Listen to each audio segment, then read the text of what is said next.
ቤዛዊት ማርያም የሚሉ ድንቁርና የጎደላቸው ካህናት ናቸው።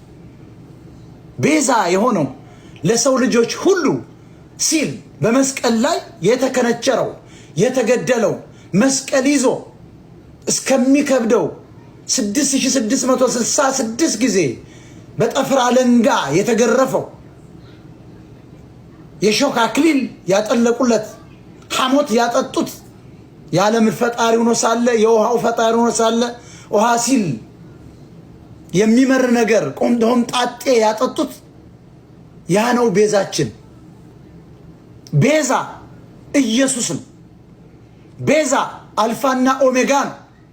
ቤዛ በመስቀል ላይ ራሱን የሰቀለው ለሰው ልጆች ሲል ኤሎሄ ኤሎሄ ላማ ሰበቅታኒ የሚያረጉትን አያውቁምና ጌታ ሆይ ይቅር በላቸው ማለት እሱ አቅቶት እንዳይመስል ለሰው ልጆች ሁሉ ለዘላለም እኛ የበደሉንን ሁሉ ይቅር እንድንል ስን ለማስተማር እንጂ ኢየሱስ በማይክሮ ሰከንድ ዓለምን የሚያጠፋ አምላክ ነው ይላል መጽሐፍ ቅዱስ።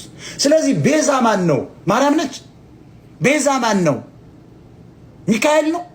ቤዛ ማን ነው? ጊዮርጊስ ነው። ቤዛ ማን ነው? አቡዬ ምናምን የምትለው ነው። ቤዛ ማን ነው? ኢየሱስ